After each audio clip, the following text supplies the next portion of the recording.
Une arme n'est que du fer bien aiguisé, un outil, rien de plus, qui n'a que la valeur de celui qui s'en sert.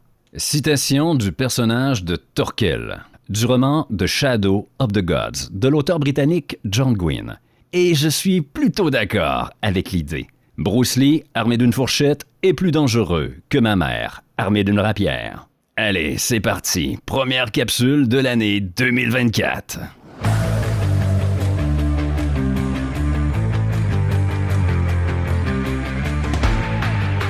Imagitateur, imagitatrice, hello there! Comment que ça va bien les gens? Eric pour les imagitateurs du JDR, j'espère que vous allez bien en ce début d'année. Et on commence avec une première capsule, et le sujet, c'est les armes, plus spécifiquement le dégât des armes. Donner une valeur numérique à une arme, que ce soit sous la forme d'un jet de dés comme Donjons et Dragons, une valeur fixe ou toute autre mécanique numérique. Est-ce la bonne façon de représenter les armes? Tu comprendras que si je fais un podcast sur le sujet, c'est parce que j'ai des choses à dire là-dessus. Mettre un chiffre à côté d'une arme, ça fonctionne. Depuis le début des temps dans le jeu de rôle, c'est-à-dire une cinquantaine d'années, ça fonctionne ainsi. On n'a pas les chiffres, mais c'est quand même quoi? Au-dessus de 80% des jeux de rôle qui doivent avoir des dommages aux armes de manière numérique. Mais ça ne veut pas dire que c'est parfait. Loin de là. Donner une valeur numérique à une arme apporte tout plein d'incohérences. Et nous allons les mettre à jour, les dévoiler dans cette capsule. Bien sûr, ici, je vais généraliser. Il y a des jeux, si ça fonctionne, mais tant mieux. Mais en général, on retrouve toujours les mêmes soucis.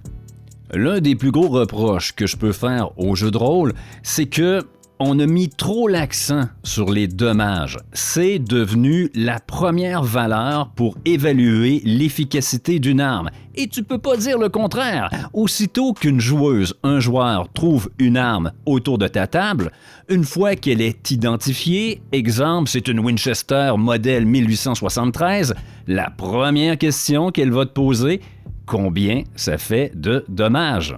Si bien que c'est même l'héritage qu'on a donné aux jeux vidéo, ces jeux qui se sont inspirés du JDR, un peu comme dans le style Diablo ou Skyrim. Si tu montes un archer, soyons honnêtes, lorsque tu fouilles un corps ou un coffre, qu'est-ce que tu veux trouver? Un arc qui fait plus de dégâts. Et c'est bien dommage.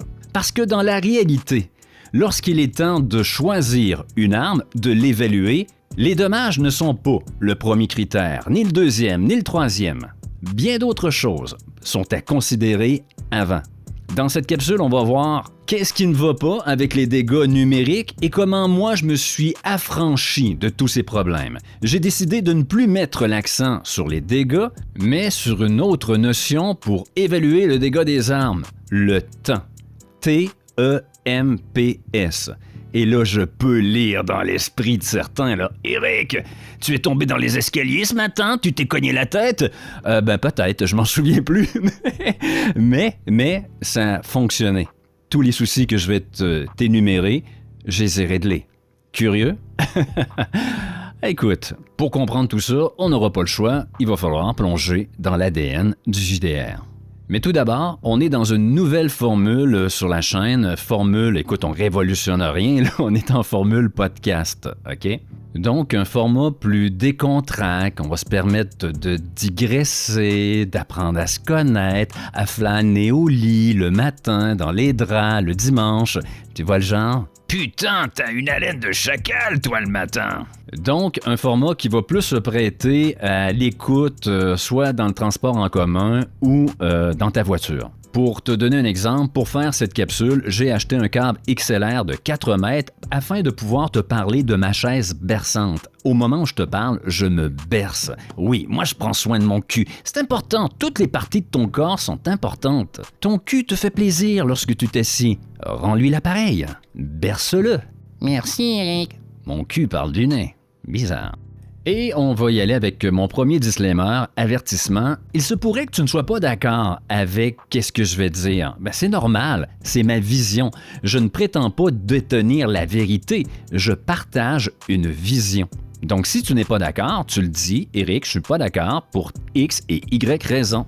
Mais tu commences pas à saigner du nez, déchirer ta chemise, rouler par terre comme un enfant de 2 ans qui n'aurait pas eu sa friandise chocolatée au supermarché.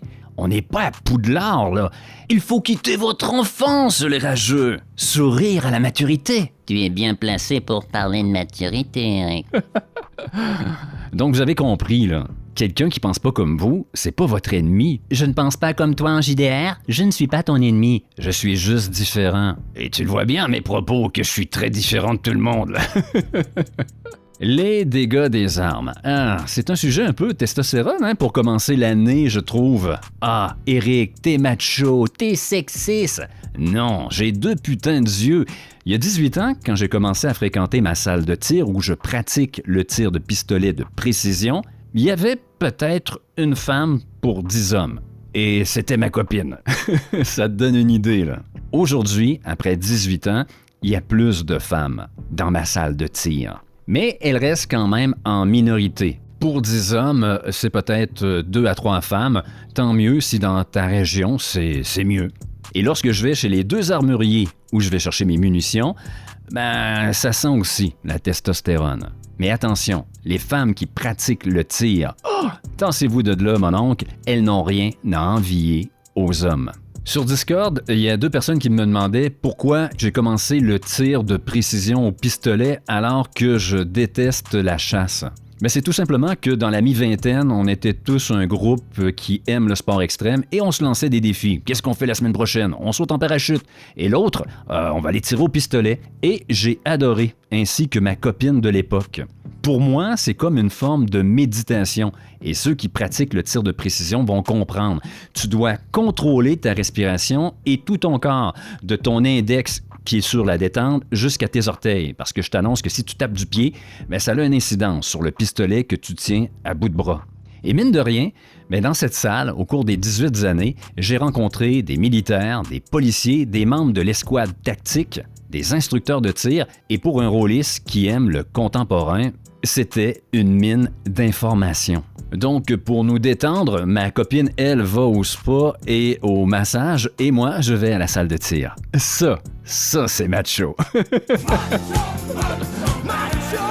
Bon, il est temps d'aborder le sujet du jour, les dégâts des armes.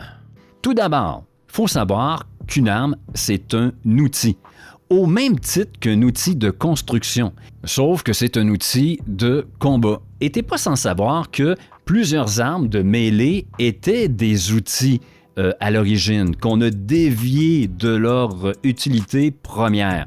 Que ce soit le marteau, la hache, les nunchakus, la masse, la liste, elle est très longue. Et en construction, on n'aurait jamais idée de dire, exemple, qu'un marteau, c'est plus fort, plus puissant qu'un tournevis. À moins d'avoir l'âge mental de 3 ans, là.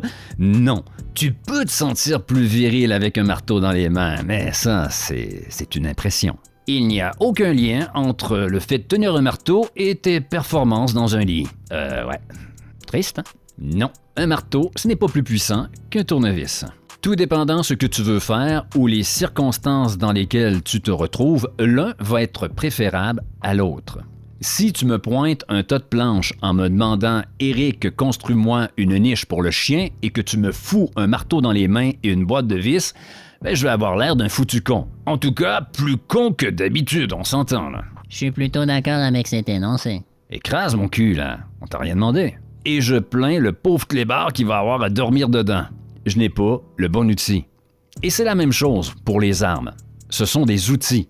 T'as beau avoir l'épée la plus longue, la plus aiguisée qui soit, si t'es devant un chevalier carapassonné d'une armure de plate monté sur un énorme destrier, ben tu n'as pas l'arme la plus adéquate pour la situation. Le marteau d'armes va être un outil plus approprié. Du côté de la tête, la table, ben, tu vas pouvoir démantibuler l'armure, et un bon coup sur le home, ton chevalier va avoir 36 chevaux sur son carrousel, et en retournant le marteau d'armes, ben, t'as le bec de corbeau. C'est fait pour ça. Tu frappes et tu tires pour désarçonner le cavalier. T'as le bon outil pour construire ta niche ou ta légende.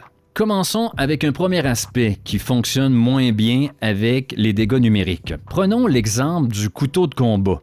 J'ai eu en ma possession le K-Bar, qui est le mythique couteau de combat des Marines américains qui est apparu au milieu de la Seconde Guerre mondiale. Le mien datait de 1957, reconnaissable entre tous là, de par sa poignée, son manche. Si je montre ce couteau de combat à un rôliste, qu'est-ce qu'il va dire? Ouais, c'est une belle arme, mais ça fait pas beaucoup de dégâts. Et à juste titre, souvent, ce que je vois penser pour un couteau de combat, lorsqu'on vient pour lancer un dé de dommage, ça ressemble à un D4 dans bien des jeux. Encore une fois, ici, je généralise. Par contre, si je monte ce couteau-là à n'importe quel militaire autour de la planète, que je monte mon K-Bar, qu'est-ce qu'il va dire? Mais d'abord que c'est une arme formidable, mortelle, et je le mets en guillemets, mortelle, et aussi un formidable outil. Si tu es dans la nature, tu peux construire un piège. Si tu attrapes une proie dans ton piège, tu peux l'apprêter. Si tu chauffes la lame, tu peux cauteriser une plaie. Bref, tout soldat derrière les lignes ennemies se doit d'avoir un couteau de combat. Et pour tuer quelqu'un, toucher n'importe quel organe vital, trancher une artère principale, tu n'as pas besoin de 25 cm de lame. Tu n'as pas besoin de 30 cm de lame, ni de 40, ni de 60. Le K-Bar faisait 7 pouces, c'est un peu moins de 18 cm. Il y a des couteaux de combat de 6 pouces, 15 cm. Et c'est tout ce qu'il faut pour tuer quelqu'un.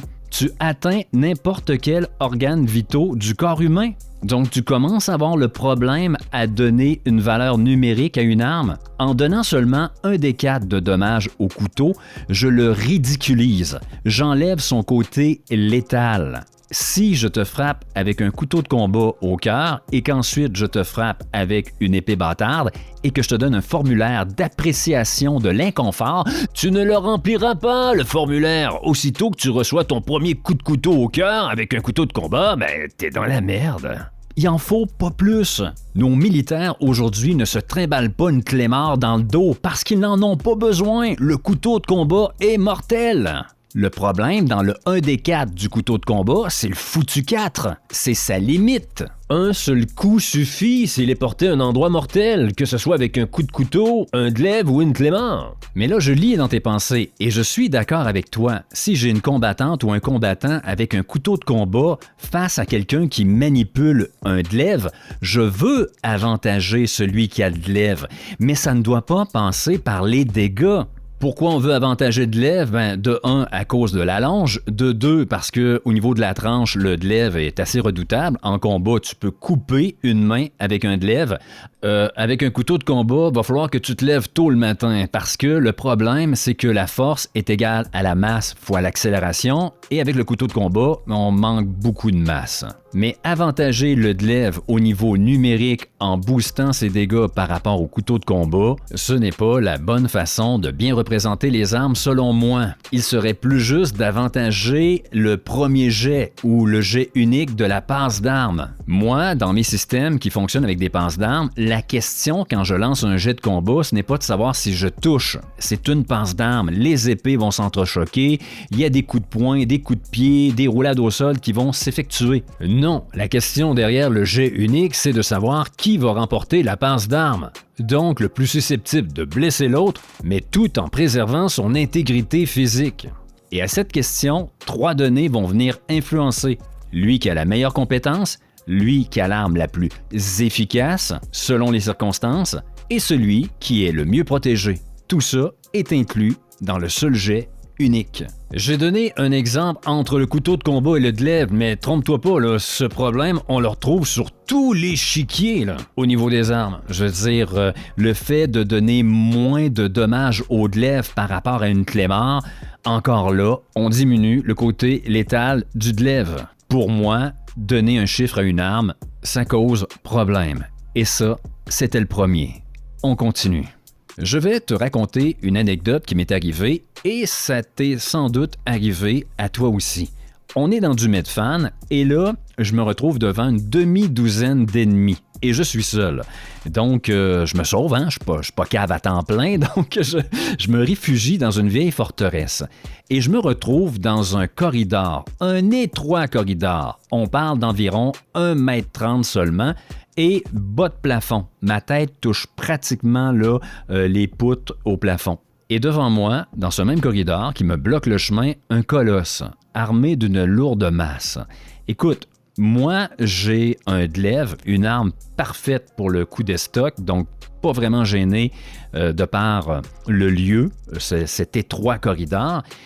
Mais lui, il manipule une masse. Une masse, pour que ça soit efficace, faut que tu lui donnes un élan, une impulsion. Au Québec, on dit une swing. Lorsqu'on joue au baseball et qu'on rate la balle, on dit swinger dans le vide. Alors là, il n'est pas en mesure de swinger là, sa masse. Là. Il n'est pas en mesure de lui donner une impulsion. Tu peux donner des coups d'estocade avec une masse, mais c'est des chatouilles, ça, dans un combat. J'ai déjà défoncé, moi, un mur en donnant des coups d'estoc avec une masse, mais c'était la partie en gyps.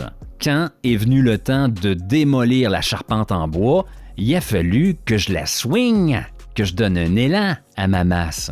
Et comme le plafond est bas et que le corridor est étroit, le seul coup possible qu'il peut donner, c'est par en dessous. Mais si tu as déjà fait de l'escrime ou du sport de combat comme moi, tu sais très bien que si ton adversaire connaît le coup que tu vas faire, ben t'es pas mieux que mort. T'as déjà perdu. Donc je fais part au MJ de l'époque que l'homme ne peut pas donner un élan à sa masse, qu'il n'a pas l'outil approprié pour les circonstances. Compréhensif, le MJ décide de diminuer le jet de toucher. Mais en réalité, il aurait dû aussi diminuer le jet de dégâts. Exemple, si la masse faisait 1 des 10 de dommages, ben, impossible d'arriver dans des valeurs de 6, 7, 8, 9, 10 sans élan. Tu vois, encore ici, les dégâts numériques causent problème. C'est un chiffre à côté d'une arme et ce chiffre-là n'est pas toujours optimal. C'est le problème lorsqu'on met trop d'avant les dégâts comme valeur première pour juger de l'efficacité d'une arme. C'est pas vrai. Dans la réalité, c'est à quoi sert l'arme et les circonstances dans lesquelles tu vas l'utiliser. Si les dommages étaient si importants que ça, moi, là, lorsque je vais voir mes 2 armuriers, qu'est-ce que je retrouverais ces tablettes s'il y avait seulement les dégâts qui comptent dans la vie? Ben, du point 500 Nitro Express, du 12,7, on va à la chasse aux avions, là, les amis, là. Mais non, il y a une multitude de calibres différents. Et sais-tu quoi? Tous ces calibres sont mortels. Et les gros amateurs de dommages, vous allez être déçus parce que la balle la plus fabriquée au monde, ben, c'est l'un des plus petits calibres, c'est le 22 Long Rifle. Et pas juste un peu, la moitié des balles fabriquées par l'être humain, c'est du calibre 22. Le calibre 22 était utilisé par des tueurs à gages et l'est encore aujourd'hui. Ding-dong, tu rouvres la porte, bang, une balle en plein front. Les genoux mous, tu tombes au sol, bang, bang, bang, 3 autres balles.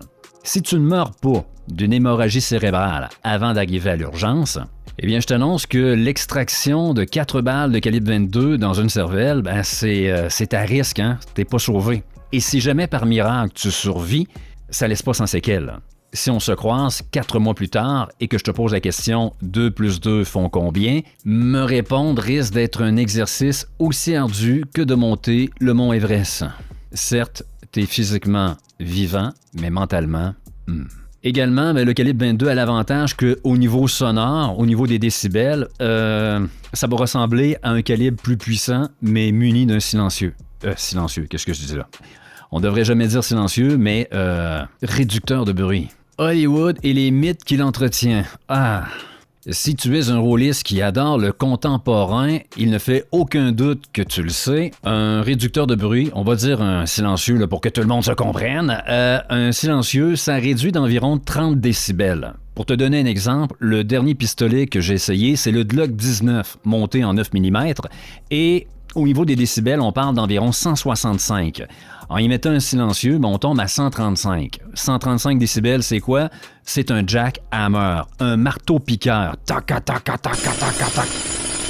C'est très, très loin d'être silencieux. Alors pourquoi on voit des unités d'élite, que ce soit policières ou militaires, utiliser des silencieux? Bien, la raison première, c'est de protéger son appareil auditif. Tirer une balle à l'intérieur, mais ça détruit carrément les tympans. Des dommages qui peuvent même être irréversibles. Et comme les militaires et les policiers ne peuvent pas porter de coquilles protectrices, ils doivent entendre l'ennemi, alors on se munit d'un silencieux, d'un réducteur. L'exception, c'est le tireur de précision, le sniper. Le fait d'avoir un silencieux au bout de son canon, on vient camoufler la flamme d'éjection lorsque la charge de poudre brûle. Donc, on est moins à même de se faire repérer. Un autre avantage qu'on pourrait nommer pour le sniper d'avoir un silencieux, c'est que le recul est moindre. Donc, si tu as à prendre un deuxième tir, tu vas être mieux à même de vite replacer la mire sur cette cible. Il se peut qu'il y ait d'autres avantages, mais pour l'instant, ça ne me passe pas par la tête alors que je suis en train de me bercer le cul. Donc, n'hésite pas. Si toi, en commentaire, il y a d'autres avantages à avoir un silencieux, mais sache que la dernière fonction du silencieux, c'est d'être silencieux. Une autre belle digression. Bon, est-ce que ça commence à se frayer un chemin dans ton esprit que de mettre un chiffre à côté d'une arme, c'est pas optimal? Je vais y aller avec une autre écorchure sur cette mécanique.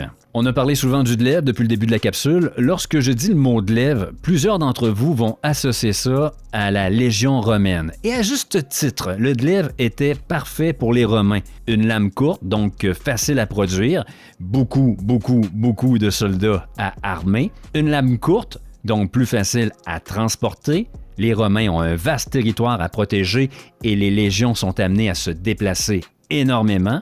Mais d'abord et avant tout, une lame courte, parfaitement adaptée au style de combat des légions romaines. Formation rapprochée et manipulation du grand bouclier, le scotum. Bouclier fermé, on avance. On ouvre 1 à 2 secondes, on frappe des stocks et on referme et on avance. Maintenant, en tant que merveilleux MJ que je suis, je t'invite, toi, joueur, joueuse, à améliorer ta légion, la rendre plus forte, l'upgrader. Je te dis, va voir dans ton livre de jeu de rôle et choisis-leur une arme plus puissante qui fait plus de dégâts encore pour augmenter la puissance de ta légion. Ouais, mais ça prend pas le cerveau de Stephen Hawking pour savoir qu'est-ce qui va arriver. Tu vas saboter une formidable machine de guerre. Effectivement, si tu choisis une épée plus longue qui fait plus de dommages, une épée une main et demie comme l'épée bâtarde, là tu viens de causer un problème. Tu as déjà un grand bouclier d'une main et là tu vas te prendre une épée plus longue. Bonsoir la formation rapprochée. Là. Tes alliés ne sont plus des alliés, ils te nuisent. Et bonsoir aussi pour le bouclier qui doit seulement être ouvert 1 à 2 secondes. Et si tu choisis une épée 2 mains, là on n'en parle même pas, tu dois délaisser ton grand bouclier. On change donc toute la stratégie militaire. Et si par miracle dans ton livre, le marteau d'armes est plus puissant que le glaive, encore là, le marteau d'armes, c'est comme une masse, tu dois donner une swing. Donc la formation rapprochée, ça ne fonctionne pas. Et ton bouclier, va falloir que tu l'ouvres beaucoup plus longtemps, que tu t'exposes beaucoup plus longuement. Retiens bien la phrase que je vais te dire là, c'est la plus importante de toute cette capsule. Entre les mains d'un légionnaire romain qui se bat en formation, l'arme la plus dangereuse et la plus mortelle, c'est le glaive. Peu importe qu'est-ce qui est écrit dans ton livre de jeu de rôle, peu importe le chiffre qu'on a apposé à côté de ta liste d'armes, c'est le glaive. Et ce sera toujours le glaive.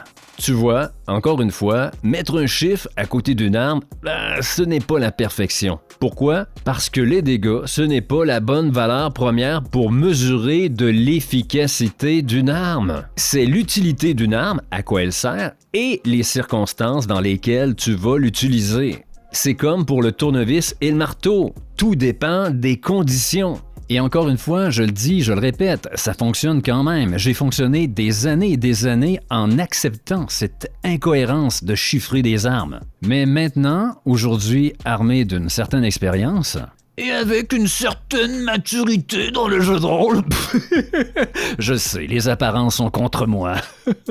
Oui, comme un bon vin, j'ai bouchonné. Non. Mais ce que je veux dire, tu comprends ce que je veux dire, c'est que c'est pas optimal. C'est l'outil qu'on a trouvé au début du jeu de rôle et malheureusement, ça n'a pas beaucoup évolué. Cependant, par chance, il y a quelques jeux, quelques systèmes qui se sont détachés un peu de cette première mouture qui persiste. Et ça ne date pas d'hier, moi, ce malaise que j'ai toujours eu envers les armes chiffrées au niveau des dégâts. En fait, ça a commencé dès le début de ma pratique du jeu de rôle. Et ça tournait alentour du combat main nue. Ayant pratiqué plusieurs sports de combat, moi, quand je suis arrivé dans mes premières tables de jeu de rôle et que je montais un guerrier là, qui fait des arts martiaux, eh bien, j'avais l'impression de me faire prendre de haut par les autres joueurs, joueuses, l'air de dire « Mais qu'est-ce que tu fais là, TQ? Ici, t'es dans la cour des grands, là. On se bat avec des armes. » Comme si les arts martiaux étaient inoffensifs. Et je peux le comprendre, parce que, encore une fois, je généralise, mais dans beaucoup de jeux de rôle, frapper du poing, c'est rien. De mémoire, exemple, j'avais joué à RuneQuest et le coup de poing, c'était 1 dégât, là, alors que le couteau de combat, c'était 1 des 4. Est-ce que tu veux que je te bombarde de vidéos où en un seul coup de poing, un combat est réglé? Crochet à la tempe, terminé. Crochet à la mâchoire, terminé. Une frappe juste en dessous de la pomme d'Adam, terminé. Un direct au nez, tu prends vite le dessus. Plexus solaire, également. Le foie, terminé. Testicule, tu prends vite l'avantage. Et là, je ne parle même pas des prises. Je m'amusais à faire une mise en situation que je posais à certains rôlistes et très peu ont répondu adéquatement. Je te donne la mise en situation. Tiens-toi bien. Tu as un homme qui veut te tuer. Il veut te trancher la gorge parce que tu as tranché la gorge de son frère. Mais avant de sortir son couteau, il va réussir une première attaque contre toi avec autre chose. Et je te donne le choix entre les deux. Soit il te tire une balle de 9 mm dans l'épaule, puis il t'attaque au couteau, soit il t'envoie un crochet à la mâchoire, puis il sort son couteau. Dans les deux cas, balle ou crochet, c'est une attaque réussie contre toi. Je n'ai pas accumulé les données, mais de mémoire, ça doit être environ, je te dirais, 9 rôlistes sur 10 m'ont répondu qu'ils préféraient recevoir le crochet. Et là, on voit toute la déconnexion du jeu de rôle avec la réalité. Ça fait peur. Mais malheureusement, c'est parfaitement compréhensible. Lorsque tu as des systèmes où un coup de poing, c'est 1 de dommage, un couteau de combat, c'est 1 des 4, un de lèvre, 1 des 8 et un 9 mm aussi, là. Tu vas accepter le 1 de dommage avec le crochet à la mâchoire, là. Et j'ai posé la même question à des gens qui connaissent le combat. Tu ne seras pas surpris d'apprendre que le résultat est complètement inversé. Et c'est incompréhensible pour moi, parce que le jeu de rôle se veut, par son système, de reproduire une certaine réalité. Et dans ce cas-là, on est complètement à l'inverse. Un crochet à la mâchoire, un vrai, là, pas celui de ton petit frère là, qui t'en veut parce que t'as touché à ses Legos, là. Non. Et je vais pas te raconter les crochets que j'ai distribués aux autres, là. C'est juste beau à voir, là. Je vais te raconter celui qui m'a envoyé au sol. Je tiens à saluer Frédéric, qui était sparring partner d'Éric Lucas. Au Québec, tout le monde connaît Éric Lucas. Il a été champion du monde en 2001 de la WBC. Son partenaire d'entraînement, un gaucher, et j'ai toujours eu de la difficulté avec les gauchers au début, m'envoie un crochet sur la mâchoire. Mon corps devient mou, comme une poupée de chiffon, et je tombe sur le bitume. Ouais, c'était sur le parking. Pas de règles, pas d'arbitre. À 2 reprises, j'ai tenté de me relever, mais mes jambes se sont dérobées. La sensation? L'univers tangue. Je suis à bord du Titanic, mais dans les dernières secondes, tu sais, lorsque le Titanic chavire complètement, c'est moi ça. Après sans doute 15 secondes, j'ai réussi à me remettre sur mes 2 jambes et monter ma garde haute, prêt au combat. Mais mes yeux, eux, n'y étaient pas du tout. Chacun zoomait de façon différente. Tu comprends? Et Frédéric aussi l'a compris. Il l'a bien vu dans mes yeux que je n'étais plus du tout capable de faire un point focal. Le combat est arrêté là. Il avait gagné. Avoir eu un couteau, Frédéric m'aurait tranché la gorge une bonne dizaine de fois, sans que je puisse rien faire. Mais c'était bon pour ma santé. Écoute, j'ai dû me passer de viande rouge au moins pendant 2 mois, incapable de mastiquer. Ah, l'efficacité du combat main nue, qui peut envoyer un homme, qu'importe sa grosseur, qu'importe ses compétences, au sol en un seul coup.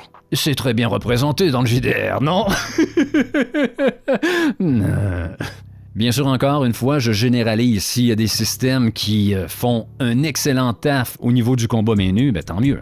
Et qu'est-ce qu'il y en est de la balle de 9 mm dans l'épaule? Il faut savoir que statistiquement, j'adore les statistiques, allez fouiller du côté des États-Unis, on retrouve de tout. Hein? C'est un grand livre ouvert, les États-Unis.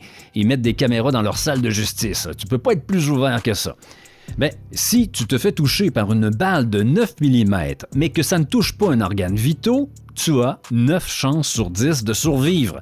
Donc c'est énorme, là. De 1, et dis-toi que ceux qui sont morts, c'est parce qu'ils sont tombés en état de choc. Ils ont perdu trop de sang. Donc, tu reçois une balle de 9 mm à l'épaule, tu es encore conscient et debout, rapidement une compression sur la plaie pour ne pas perdre de sang et tomber en état de choc, et tu te mets à courir. La douleur, elle, pratiquement tous les témoignages concernant une balle de 9 mm vont dans le même sens. Au début, c'est comme si tu recevais un coup de batte ou un coup de marteau à l'épaule. Ça fait mal, mais ça s'endure. L'adrénaline repousse la douleur. Mais attention, lorsque la douleur va s'installer, c'est une formidable brûlure, un mal de chien. Mais entre ça, rester conscient et avec cette future douleur, et perdre le contrôle de mon corps suite à un crochet à la mâchoire et être exposé à mon ennemi qui veut me trancher la gorge, vivement la balle de 9 mm. Tu ne veux pas qu'un crochet à la mâchoire passe. Tu ne veux pas. Et encore une fois, je le répète, là où ça cause problème, c'est que dans cette majorité de systèmes, les dégâts numériques représentent l'efficacité de l'arme ou du combat main nue. Et ça va pas du tout. Non, ça ne colle pas du tout à la réalité. Certes, si t'es sans arme face à quelqu'un qui a un couteau et un glaive, t'es dans le pétrin. T'as peu de chances de remporter la passe d'armes. Et effectivement, tout bon instructeur va te le dire, face à un couteau, t'es mieux d'éviter le combat. Mais si tu n'as pas le choix de t'engager et que c'est toi qui remportes la passe d'armes, même si elle est difficile, bien un coup de poing peut être tout aussi efficace qu'un coup de couteau, sinon plus, parce que envoyer quelqu'un au sol en un seul coup de couteau, c'est pas évident, tandis qu'avec un coup de poing, je l'ai fait plusieurs fois. Et on l'a même vu dans mon exemple, c'est même plus efficace qu'une balle de 9 mm dans l'épaule. Et des exemples comme ça, j'en ai tout plein, où les dégâts numériques ne tiennent pas la route et t'abandonnent pendant une partie de jeu de rôle. Alors pour finir, mais comment régler toutes ces incohérences qui amènent des dégâts chiffrés aux armes et au combat main nue? Premièrement, moi, j'exploite des systèmes où il n'y a pas beaucoup de points de vie, de points d'intégrité. Exemple, le système Basic Instinct que j'exploite depuis près d'1 an. Un être normalement constitué, après 3 coups, tombe au sol. Que ce soit un coup de poing, un coup de couteau ou une balle, s'il y a 3 coups qui passent contre toi, en tant que héros, t'es au sol. C'est assez facile à gérer, ça. Qu'importe qu'est-ce qui passe, c'est la perte d'un point d'intégrité, d'un point de vie. Là où il va y avoir une différence, c'est qu'est-ce qui t'a amené au sol? Quelle arme t'a amené à ta perte et t'a couché? On va jouer sur le temps. Le fameux temps que je te parlais au début de cette capsule. Si ce sont des coups de poing qui t'ont envoyé au sol, mais tu vas te relever dans très peu de temps. Et en quelques minutes, tu vas récupérer tes points d'intégrité. Un peu comme le combattant de UFC qui a perdu un match dans l'octogone, mais aussitôt après le combat, il prend le microphone et il salue ses fans, ses supporters. Oui, sa mère le reconnaîtrait pas, son visage est tuméfié et a changé de couleur, mais sa vie n'est pas du tout en danger. Par contre, si c'est des lames ou des balles qui t'ont envoyé au sol, mais premièrement, si t'as pas de soin, tu risques de crever et ça va être beaucoup plus long de te remettre de tes blessures. Et moi, dans mes systèmes, aussitôt que tu as une blessure, il y a une conséquence, contrairement à Donjon Dragon. Mais ce que j'aime également, c'est que ces blessures-là ne nécessitent pas un recalcul. Autrement dit, ta stat pour remporter la passe d'armes va toujours rester pareille. Mais plus tu prends des blessures, plus tes chances de faire un échec critique augmentent. Autrement dit, de base, c'est 5% de chances de faire un échec critique. Mais plus tu es blessé, plus tu as de chances de te rater. Exemple, lorsque tu as 2 blessures contre toi, mais c'est 15% de chance de faire un fiasco, un échec critique. Cette approche-là que j'ai trouvée, j'adore. Ça évite des calculs. Et ça représente assez bien une blessure. Donc techniquement, dans ta tête, tu te dis, mais toutes les armes font le même dégât. Mais c'est pas vrai. C'est absolument faux. Si je te tire une balle dans le genou, tu vas être sans doute handicapé à vie et ton personnage va traîner ses malus plusieurs jours. Si je te donne un coup de pied au genou, à ce moment-là, tu vas être indisposé, mais que quelques minutes. Tu comprends? Donc oui, il y a des dommages différents entre les armes, mais ils ne sont pas chiffrés. Ce n'est pas un chiffre à côté d'une arme. On passe par le temps. Et mine de rien, ça vient résoudre tous les problèmes que je t'ai énumérés au début de la capsule. Et les armes ne sont pas figées sur une feuille de papier avec un chiffre qui des fois ne correspond pas ou ne fonctionne pas dans les applications. Non, on évalue l'arme selon les circonstances. Reprenons mon exemple dans cette forteresse où j'étais dans un corridor très étroit, où j'étais armé d'un glaive. Face à moi, cet homme avec cette massue, avec aucun espace pour donner une impulsion à son arme. Premièrement, on compare la compétence. Supposons que le héros au glaive est d'égale compétence à l'homme à la massue. On commence donc avec un jet de 50% pour gagner la passe d'armes. Mais tout comme bon MJ, si tu attaques, je vais te poser la question, avec quoi tu l'attaques? Je l'attaque avec un glaive. Parfait, l'homme devant toi a une masse, mais il n'a pas l'espace pour la manipuler. Je vais donc donner un bonus en pourcentage aux combattants au glaive. Ensuite, techniquement, je regarde les protections, que je traite de la même manière que les armes, et là, on a le jet. Et ça se fait en moins de 5 secondes. Ce sont les mêmes questions que tous les MJ posent. Avec quoi tu l'attaques? C'est quoi tu portes? Bref, ça se fait bien. S'il s'agit de moi, l'homme au glaive qui l'emporte, je blesse mon adversaire avec mon glaive, j'y enlève un point d'intégrité. C'est une sale blessure, ça va prendre des soins et ça va prendre un certain temps avant de récupérer ce point d'intégrité et de perdre le malus qui va avec. S'il s'agit du combattant avec la masse qui l'emporte, il touche, il m'enlève un point d'intégrité, mais comme il n'a pas l'impulsion nécessaire pour donner un coup vraiment percutant, le maître de jeu peut considérer que ça fait un ecchymose, que c'est l'équivalent d'un coup de poing. Donc, je vais rapidement récupérer mon point d'intégrité. Là, immédiatement après le combat, je le sens plus. J'ai juste un bon ecchymose. Donc, tu vois, c'est une mécanique très simple qui ne nécessite aucun tableau, aucune liste d'armes, aucune liste de protection. On y va avec les circonstances.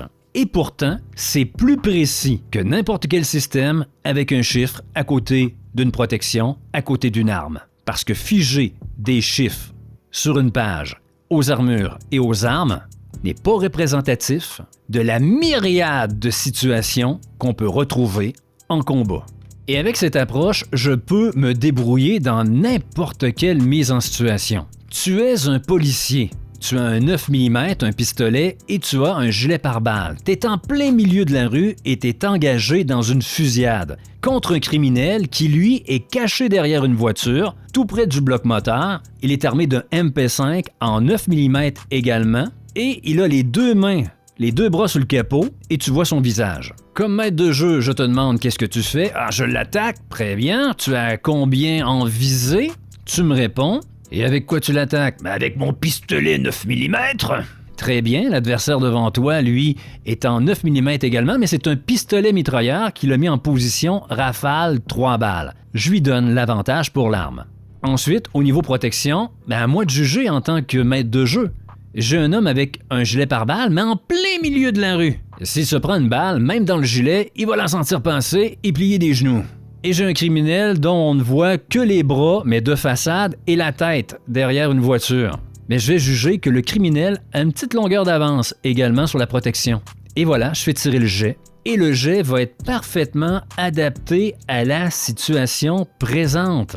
Et si jamais, toi, le policier, en tant que héros, tu décides de parcourir quelques mètres pour aller te mettre à couvert près d'un bâtiment, eh bien, ce sera à toi, ce tour-ci, d'avoir ce bonus d'avantage au niveau de la protection, parce que non seulement tu vas être autant protégé que le criminel, mais en plus, tu as ton gilet pare-balles. Tu viens de te donner un bonus sur ton jet de ta prochaine passe d'armes. Le système s'adapte à toutes les situations et la représente parfaitement.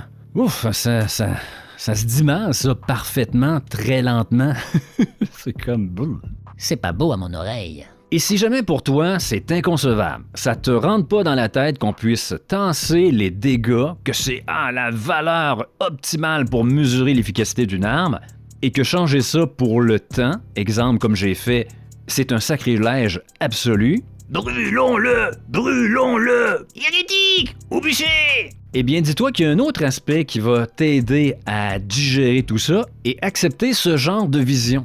Et c'est très simple, c'est la passe d'armes. La passe d'armes, ça résout un paquet de problèmes. Pourquoi? Parce qu'une passe d'armes, c'est un échange de coups. Donc si pour toi, le couteau de combat, C'est de la merde, c'est pas aussi létal que les autres lames. eh bien alors, lorsque quelqu'un remporte la passe d'armes et qu'il a un couteau, mais il ne décrit pas seulement un coup donné à son adversaire. Il peut décrire 2, 3 coups de couteau. Donc ça devient l'équivalent d'un glaive, d'une rapière. Tout le monde est heureux. Tu vois comment la vie c'est simple et facile. Le bonheur ne se trouve pas nécessairement dans un livre de règles de 300 pages. Une chaise berçante, un cul heureux, un ami, un dé à lancer. C'est si simple. Bon, je crois qu'on a fait le tour. En gros, grosso merdo, ce que je veux dire, c'est que de mettre un chiffre à côté d'une arme et d'une protection, ça fonctionne. Mais ça fonctionne pas rondement. C'est comme si tu roulais en voiture, mais avec des roues octogonales. Ça avance, mais c'est pas optimal, tout simplement. Il y a d'autres façons. Moi, ma façon, c'était de travailler sur le temps. Et ça fonctionne, mine de rien. Et je suis certain qu'il y a d'autres façons, dans d'autres jeux de rôle, d'aborder les armes et les dégâts, autre que de figer tout ça dans une valeur chiffrée. Et là, c'est à toi de jouer. Si tu connais de tels systèmes, partage avec nous en commentaire. Ou si tu es avec un système, oui, avec des armes, avec un chiffre figé, mais que, exemple, un couteau de combat est pour ridiculiser et qu'il reste très létal malgré un petit chiffre, mais partage aussi. Nous, on a soif de savoir. Et comme je te dis, je ne détiens pas la vérité, je détiens ma vision. Et quand bien même, vous ne sauriez qu'en faire de la vérité! Alors, je t'invite à nous donner du pouce, à nous encourager, à écouter nos actuels plays, à nous écouter sur podcast, TikTok, Instagram, Facebook. Allez, abonne-toi si ce n'est pas déjà fait à la chaîne YouTube. Nous, on se dit à une prochaine, en actuel play ou en capsule. Et d'ici là, brasse ton JDR, imagine ton JDR. Eric, est-ce que tu vas encore me bercer? Non, là, ça fait 45 minutes que je me berce le baluchon. Là. J'en ai plein le cul. Imagitateur, imagitatrice, ciao!